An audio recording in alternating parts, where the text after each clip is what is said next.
Hi, welcome back to my channel. This is Gail talking about college survival tonight. This has been insane with school lately. I have had more papers to write than any other semester that I've ever had. Got 3 very intensive writing classes. And let me tell you, I am being buried under. This portion of the next end of the semester is insane with papers and exams because it is crunch time. So how do you survive as a college student getting everything done that you need to do and stay sane? So let's talk about this. But if you haven't already subscribed, please go ahead and do so because you're going to want to get all of my great videos. I talk about how to live your life better, and that's how to travel better, how to survive college better, how to live life bolder. I'm all about living bodaciously, and that's just going out and grabbing life and getting the most that you can out of it. So make sure you click that subscribe button, and of course, if you haven't given me a like, hit that big thumbs up, okay? All right. So, surviving college is incredibly difficult at times. I am a college student. I am a wife. I have a job. I have a YouTube channel. I volunteer, partially school related. I am involved in other outside activities, and I have several health challenges that I have to juggle, and it is so much easier said than done. But I have developed some techniques that really help.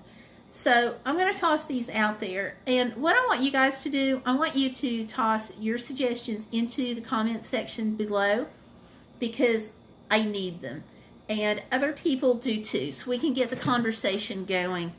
So just tell me how you survive college down in the comment section below. For me, I got to tell you, multitasking is like the best gift ever. So, like, how do you do that? It's more, for me, it's more than just simply writing and listening at the same time, because I have a terrible time writing papers while other noise is going on in the background. But sometimes I need background information. So here's what I do. I have an unlimited phone plan through Straight Talk, where I can stream unlimited data on a higher bandwidth. So I also have an hour plus commute to get to school. So what I do is I try to take advantage of that commute time. And if there are plays or I need YouTube videos for clarification on terms, or I need to know more about it, then I go ahead and I put those videos together, but I listen to them on the way to class. Now, let me say, I listen to them. I do not watch the videos while I drive. I will take the phone, I will turn it up, I'll sit it in a cup holder or above the visor or wherever I can hear it, and I will listen to the plays or the instructional videos on what I need to learn about. And that way I'm taking advantage of using that travel time as a way of doing something productive. Because, I mean, and especially if you're sitting in traffic, oh my goodness, you know, take advantage of that time. When I'm having trouble in a subject and I can't find a YouTube video, I go to Khan Academy. And so Khan Academy exists to teach skills and to help students.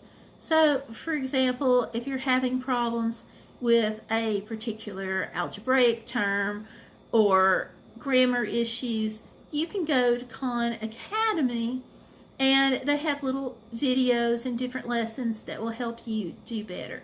And that's free. You don't have to spend big bucks to do it.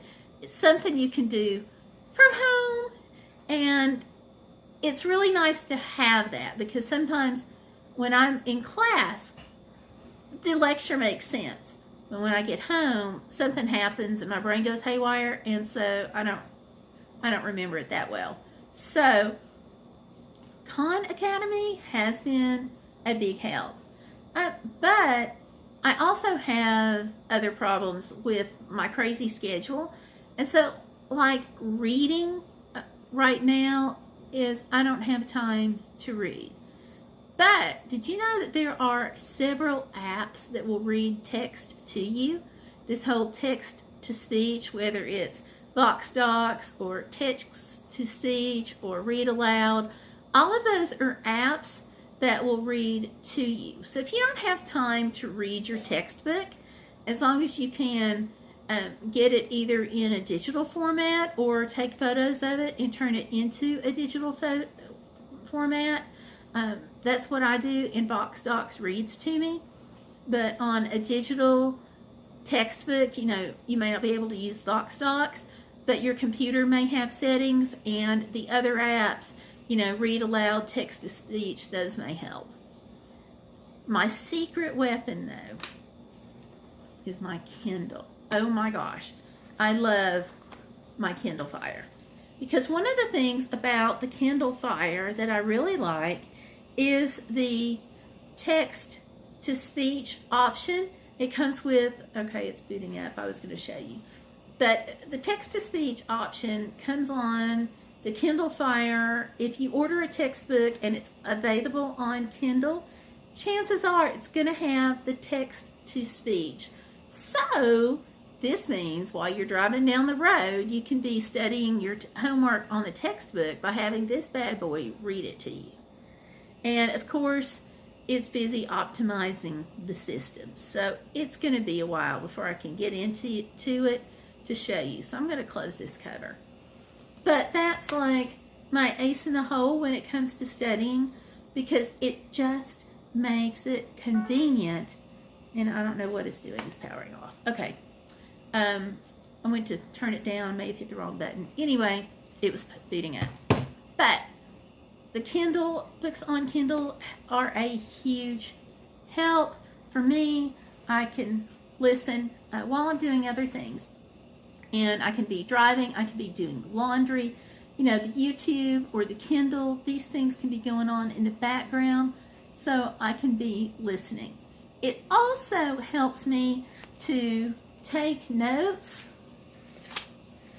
This is just a bunch of to-do notes, but it helps me to take notes while I listen to the Kindle, so that's another way that I multitask. Okay, another huge way I get so tired of going to the library all the time.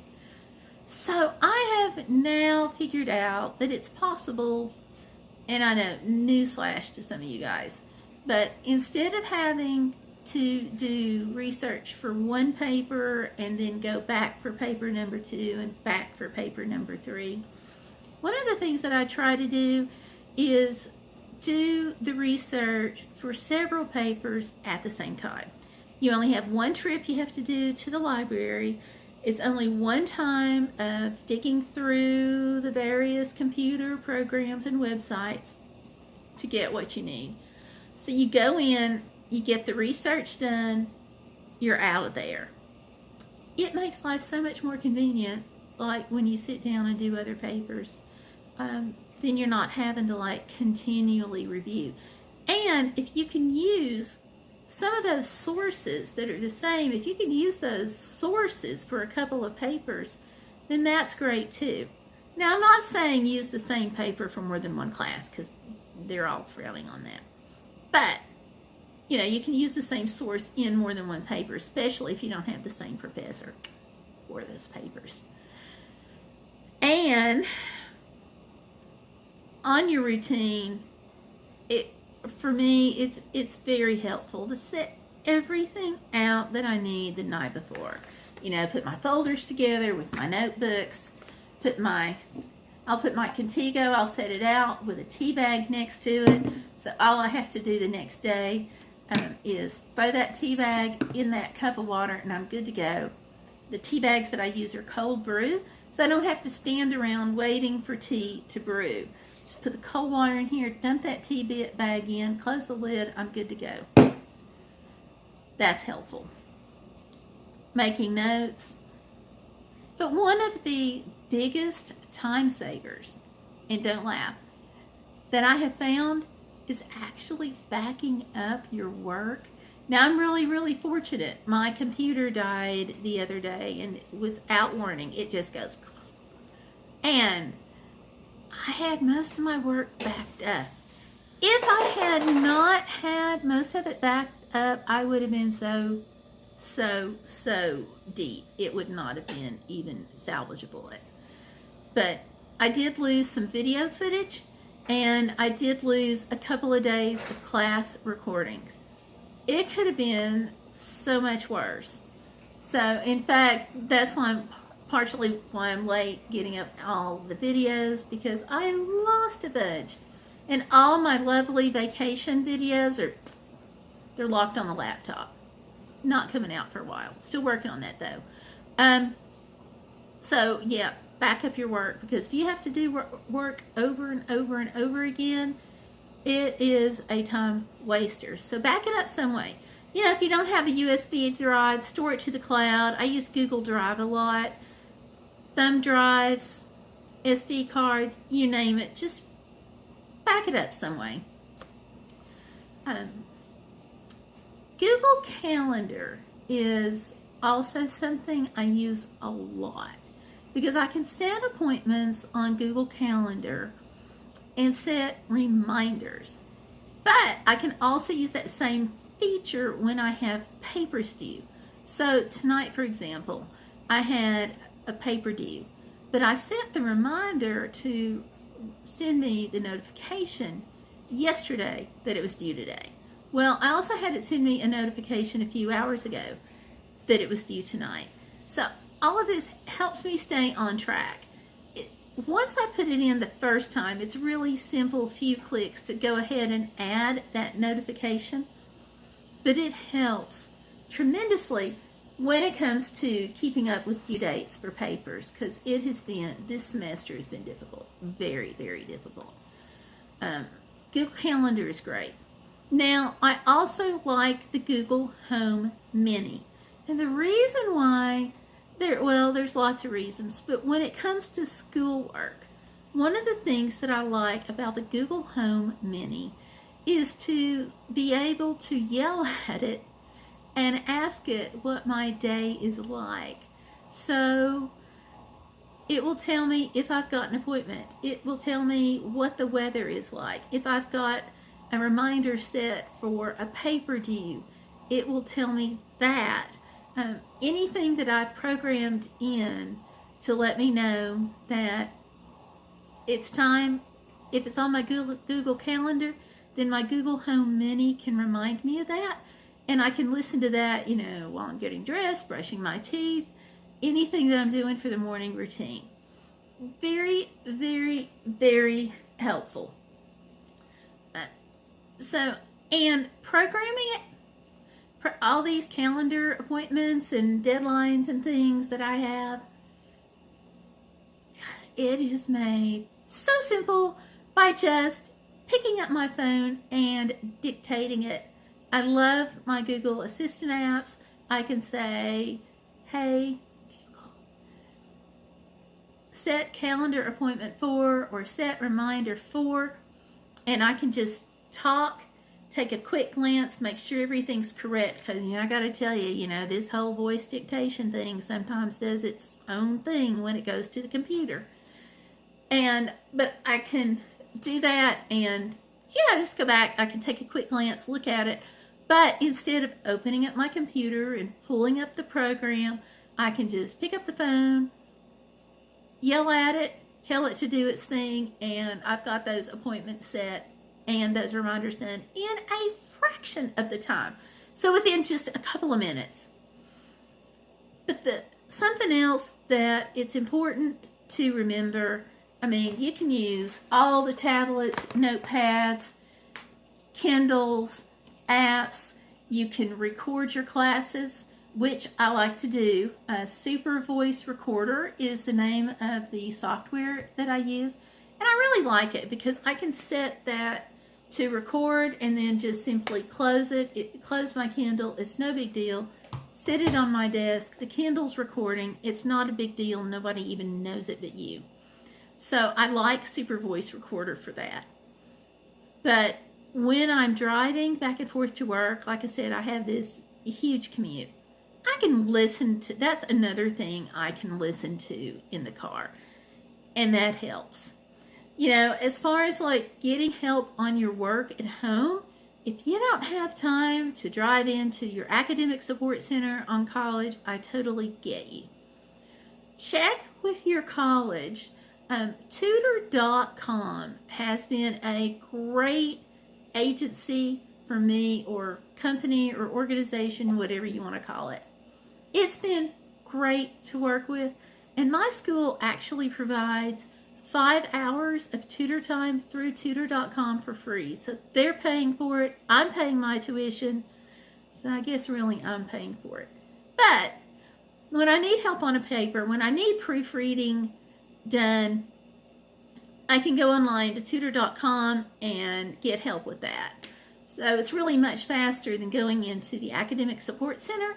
And a couple of times I have had professors who thought they would be really, really clever and tell us we had to go to academic support, to the writing center, and we had to use that. Or we could use tutor.com instead. So driving all the way back to campus and hunting for a place to park if I don't have to, heck yeah, bring on tutor.com. Just saying. This is not a paid endorsement. It just makes life easier. In fact, none of these apps or anything are a paid endorsement. So I use that. Also, Post-it notes. I got to pick up mic batteries. Okay, Post-it notes. I put them everywhere. I use them for bookmarks in my textbooks rather. I use them for bookmarks. I'll put them all over my computer. Really anywhere. I'll have them on the inside of my Kindle cover. Anywhere that I think I'm going to need it to be seen. So, yeah, I'm like the queen of Post-it notes. I have tons of these. Get them at the Dollar Tree, and they're super cheap. So those are my tips. But I gotta say that the biggest thing to do for me when it comes to surviving college is know my limits. You know, this past week I really tried to get out some YouTube videos, but with everything going on, plus, just to add insult to injury, my car winds up on a flatbed. You know, it just rolled 398,000 miles. So I guess it's entitled, but it's like another thing to deal with.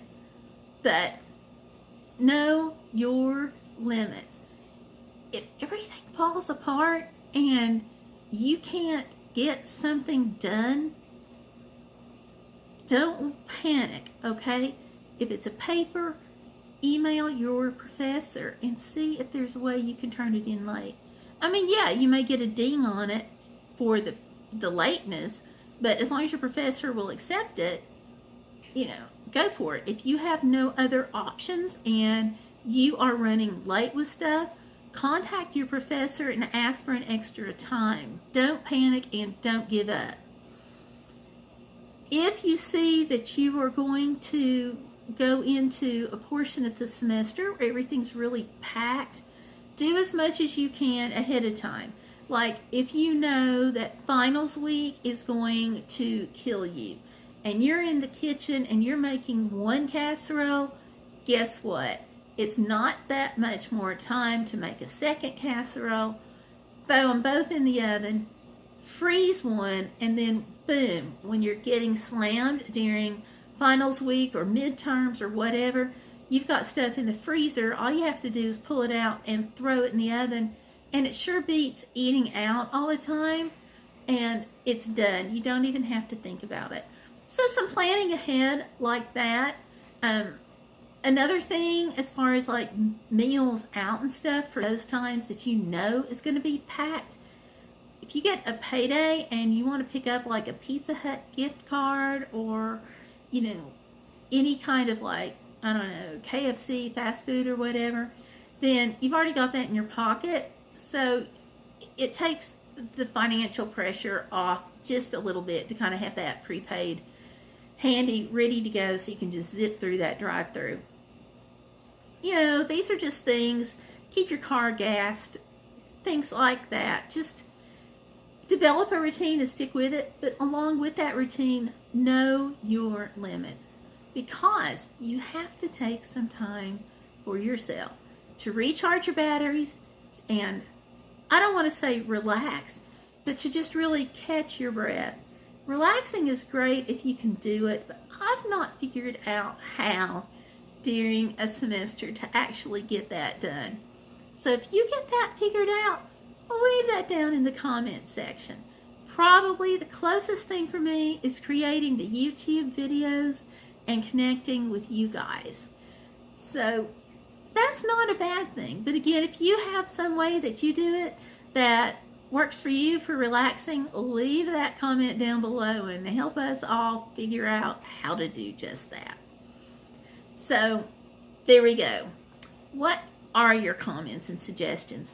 Leave those all down below. Don't forget, subscribe if you have not done so already. And definitely give me a big like on this video, because surviving college, surviving school, we've got so much stuff to do. And so leave those comments and suggestions down below, okay? So thank you all for watching, and we'll see you out, about, and online. So bye.